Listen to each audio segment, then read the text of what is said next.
What is going on, everyone? Anthony Drew Gary here, host of the How To Show with a special guest. And this is the first time I've ever had somebody on the show for the second time. I've got Todd Baldwin with us again. He's a real estate investor. He's an entrepreneur 20 times over, probably.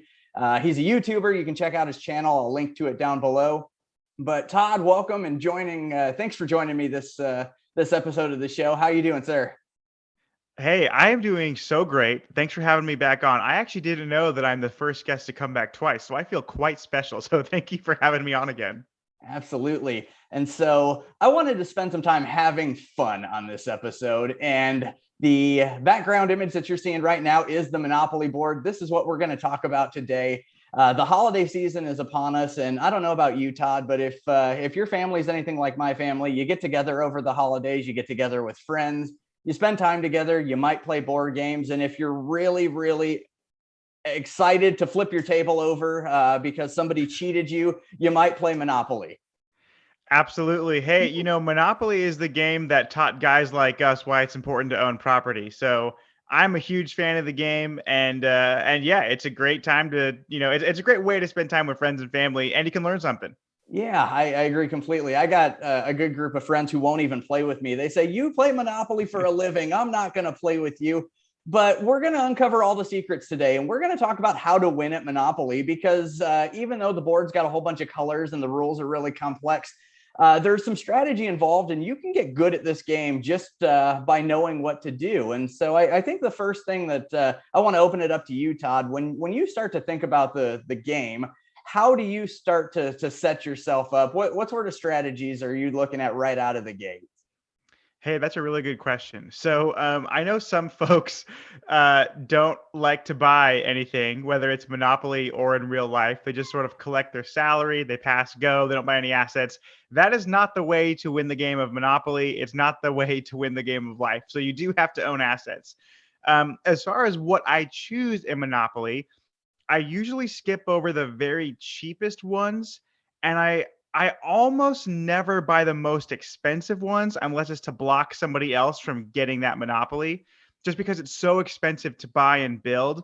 I sort of go for the middle of the road, sort of cheap, like not too crazy hard, like maybe the light blue rectangles or the pink ones, because you can cheaply put houses and hotels on those squares instead of, I think, like what's the expensive one, like Park Place or whatever. Yep. Those are really expensive, not only to buy but also to build hotels and stuff, like thousands and thousands of dollars in a game where you only start with 1,500. So if you can get on the sort of cheaper squares and build early and fast, that's personally the way I like to. But I'm also a fan of the railroad just because they're fun. Yeah, and I think that what you're saying makes a lot of sense. Is you're staying away from the most expensive, you're staying away from the least expensive, and the Monopoly board overall starts to set itself up that same way. And we'll dive into that a little bit later. But let's go back one step and let's maybe ask you the most important question at all. Which one are you, buddy? Top hat. Top hat. There we go. I usually was the race car, but we can be friends. I promise. Yes. So when we start to think about the board, everybody starts out at go, and Monopoly is a dice game, right? And so when we think about it, everything is based on the outcomes of the dice, and that lends itself toward you you're basically predisposed to certain options, and that's why you see things, 7 spaces from go, you have chance. 7 spaces Mm-hmm. from jail, you have community chest, and things of that nature. And so to dive in that a little bit more with some graphics, we'll switch over here and we're going to just look at dice here. And when we get into the probability of dice, this is really, really nerdy. But basically what it says here is you have the likelihood of rolling between 5 and 9 2/3 of the time. And Mm-hmm. so when you start to set yourself up, you want to get yourself buying property that is 5 to 9 spaces away from places that you commonly land. And so when you play a game, Todd, where do you commonly land? Where does it feel like you're always ending up? Yeah, absolutely. And so one of the first things I mentioned is I skipped the cheapest ones, so the brown ones, but the light blue ones, that's what I try to buy first because I think 5 from go, that's the railroad, right? Which I do Yep. actually like railroad too. And then there's 6, which is that first light blue square. 7, as you mentioned, is chance. And then 7 and 8, or excuse me, 8 and 9 are those other light blue squares. So yeah, I typically, when I start the game of Monopoly, I land somewhere either on chance or those first blue rectangles. And so that's typically, if I land on a blue rectangle, I'm usually buying that as soon as I land on it. Yep. And you can start to multiply that out, and 7 spots from the blue rectangle or 7 spots from the pink rectangle. There are certain color groups that start to make sense from a probability standpoint. It's basically the light blue, the pink, the orange, and the red. But if we take it a step farther, the way that this was explained to me once before is that all roads in Monopoly lead to jail. And so what I mean by that is that you can get to jail in a whole bunch of ways. You can either land on the space that sends you to jail. You can go to jail organically just by landing on it, or you can roll 3 doubles in a row, get to jail, or you can flip over, I think, either chance or community chest. You can go to jail all of those ways too. And so, 5, 6, 7, 8, 9 spaces away from jail is the prime place to be. And if you multiply that out, it ends up being in the red and the yellow as well. And so does that hold true with the types of things that you see when you play with your friends?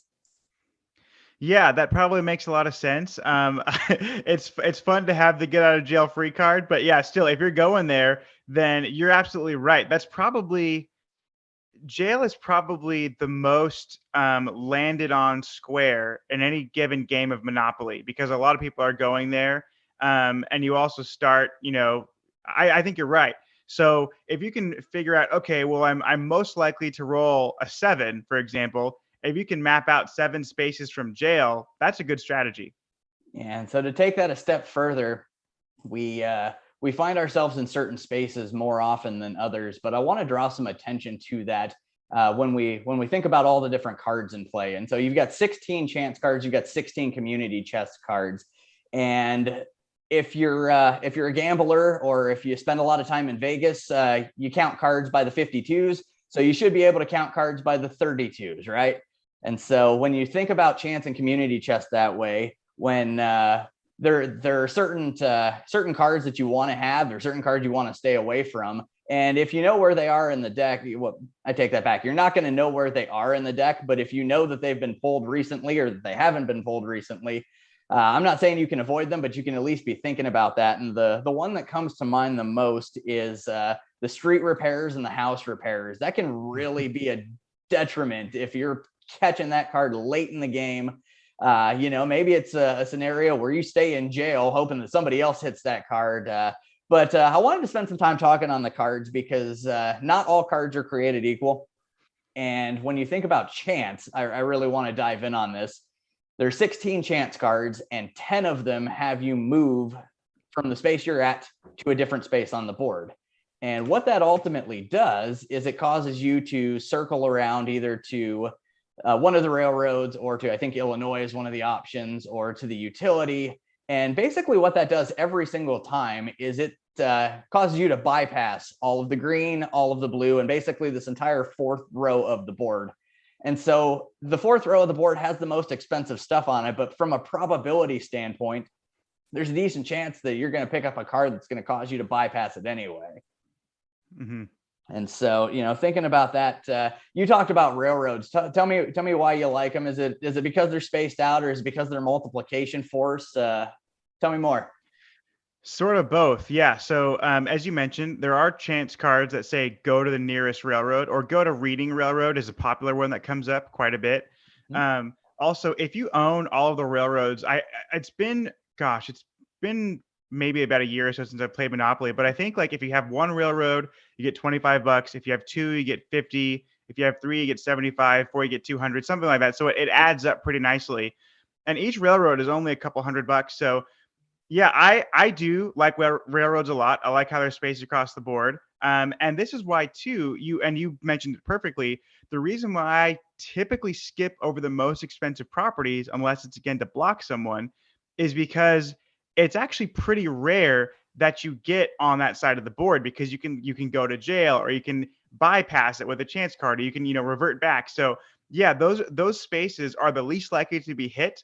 Also, just if you look at the dark blue, the most expensive spaces on the board, there's only 2 of those, where every other property, every other monopoly, except for the cheapest one, which is brown, have 3 options for you to land on them. So that's why I typically stay away from that. And in my own life, in real estate, I buy properties that are affordable to people because I cast the widest net for renters.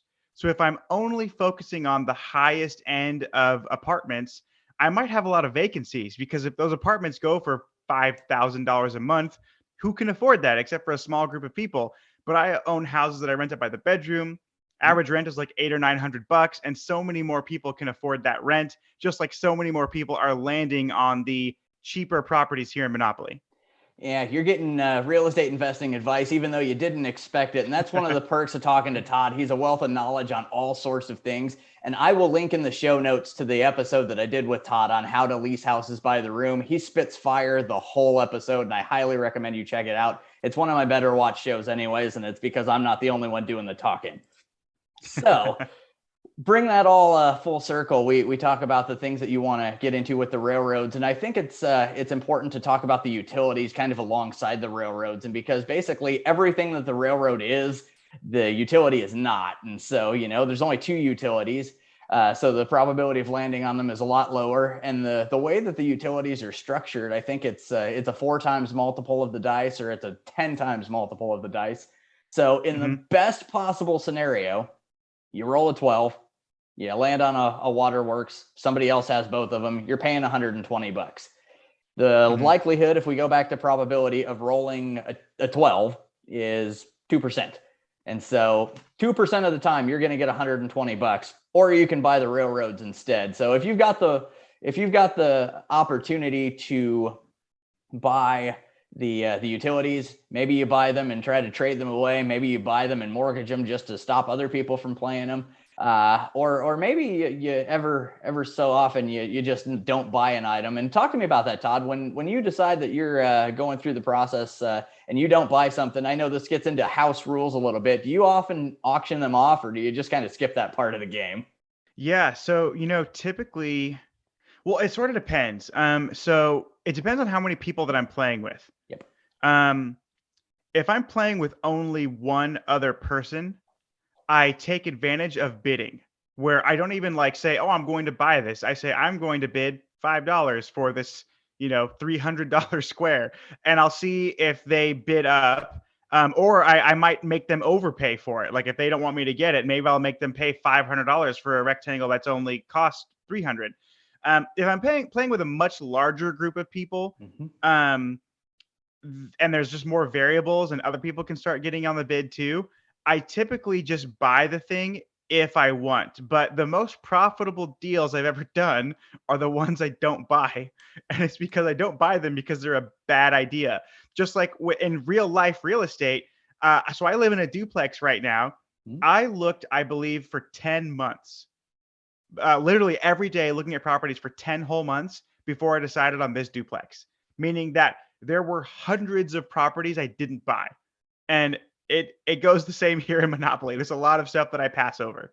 Yeah, and I think that your parallel between how many people are playing in the game is really indicative of the real estate markets that we're finding ourselves in right now. Tons of people trying to buy one thing, and right now all of them seem to have money. But you can spin that back to the game of Monopoly. Let's say that you're later in a game and you're playing with 5 or 6 people, and none of them have a whole lot of money. And this is a good opportunity to remind you, look around the table every so often and get a general sense who's got money, who doesn't.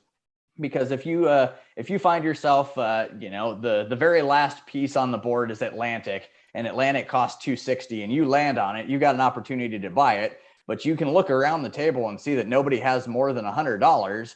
You send that thing to auction, and you can get it for less than face value. And I don't know about you, Todd, but I like buying real estate at less than face value. Oh yeah. Hey, Warren Buffett said that the way he got rich is he was buying dollars for 66 cents, and he just kept doing that.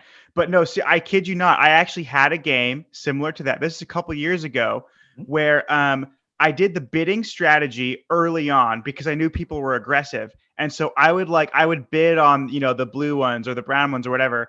And I basically made people overpay for properties. So by the time we got all the way around, people had no money left. I kid you not. I bought Boardwalk for $5. Love it. That is Yes. strategy built in just by knowing the rules of the game, and more importantly, knowing who you're playing with and knowing what their situation is, because it's going to be different every game, and even at different parts of the game, you can take advantage of that.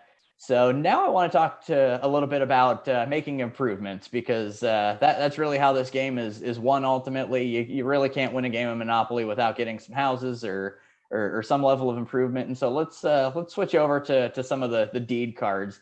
And rents tend to multiply based on the number of houses that you have on them. I don't think I'm explaining the game to anyone for the first time. It's a well-known concept, but when you go to build, do you shoot for the moon, or do you have some sort of strategy as to where do you stop, anything like that? Yeah, I mean, it sort of depends on how much cash I have and how much cash the other players who are still in the game have too. I typically don't want to exhaust all of my funds right away, because then if I do, and then I have to pay rent somewhere else, I might have to mortgage a property or sell a house. And by the way, every time you do that, you take a little bit of a penalty, Yep. because if you buy a house and then mortgage it, you don't actually get the full value of what you paid for that house. But then if you want to unmortgage it, you got to basically pay again. So I typically, and it all depends on how the game's going and how much cash that I have. If there's three rectangles, I'll put a house on two of them, and then I'll maybe just wait to go around the board one more time. And then I'll finish it out, put a house on the third one, and just keep going. But it really just depends. I mean, if I am cash heavy, like I have just a ton of money and my opponents do not, remember how you win the game is just you're the last one alive with money. So if there's someone with not a whole lot of cash and you have a handsome amount of it, you can just go balls to the walls and build your houses and hotels, hoping that they're just going to go bankrupt on the next turn. So you really got to read the room, just like in real life. You got to understand your market, and you got to understand the competition and what's out there. So it's more than just what you want to do; it's your environment around you. Yeah, that's why I love this game. There's so many parallels to life, and you said it exactly. You spend based on what you have, and so Hmm. it's all dialed back to personal finance and to budgeting. Even if it's as silly as playing a game like Monopoly, I've done a little bit of reading that suggests that the best return on in value, if you actually take the rents and divide them by the housing costs, sits at three houses Yep. per space. But I want to take that and spin it a little bit, because it does make sense to maybe stop at three. A lot of people will get overzealous and build up to five, which is the hotel, just to see the hotel on the board. But I want to spend some time talking about the actual shortage that exists in Monopoly that many people probably look over, and that is the actual pieces themselves. Unlike Yep. the bank that has an unlimited supply of money, there are not an unlimited supply of houses. So if you get to a point where you're later in a game, everybody's past go 20 or 30 times, and there's a lot of money in the Monopoly economy, maybe it makes sense to cap yourself at four houses, just so that you can run out of houses for the game. Basically, if there are eight properties that have four houses on them, no one can buy improvements anymore, and that's basically creating a housing shortage in Monopoly. Not all that different from the way that institutional investors are creating a housing shortage in America. It's an interesting little connection that you can make there, and ultimately maybe spin the game in your favor, just because you can control the methods of production. If you can control who has the houses and who doesn't have the houses, I think it's to your benefit. Absolutely. And so, for anyone who may be confused about this piece, what he's referring to is basically you have to buy four houses per square, basically, before you can upgrade to a hotel. But once you do, you take the four houses off, you put them back in the pile, and you grab the red hotel. So then those four houses, or whatever the number is, they're back in the supply, and other people can use them to be built. So if you cap yourself, meaning you never actually go all the way to a hotel, you can basically just capture all the houses and not let anyone else buy a house that they can then collect rent on or convert to a hotel. So it's a little diabolical, but it's a great way to win the game of Monopoly. Absolutely. And so this is an episode on how to win the game. And so we're going to throw it all at you here, and you can use your conscience at your own peril. So if we go back to the board here, I think the last thing that I really want to hit on is when you're later on in a game, late stage, and a whole bunch of houses, maybe some hotels are developed along the board. There is a strategy behind sitting in jail. And what I Oh mean yeah. by that is when money is low and property is high, rents are high, you can spend time in jail, and it can be your friend, because thankfully The rules allow you to collect rent while in jail, which isn't necessarily the real life, but if you're in jail, you can stay there up to basically you've got 3 chances to roll doubles to get out before you've got to buy your way out. And if depending on how many people you're playing with, that could potentially give you enough time to have other people land on your things such that you may not be in the same position going out of jail that you were coming into it. Definitely. I've actually done that strategy before where sort of the opposite happened is I had opponents who had expensive properties and they had them pretty well developed. I went to jail and I had cheaper properties that weren't as well developed, but I stayed in jail for, yeah, I think you can do 3 turns. Then on the last one, you have to like pay $50 or whatever. Yep. But basically they landed on my properties while I was in jail and ended up bankrupting themselves because I just wasn't landing on their rent. So I was just staying in jail, collecting rent. And yeah, it worked out beautifully. Yeah, that's the way to do it. And so I think the last thing that I want to touch on is maybe a strategy on mortgaging versus a strategy on selling houses.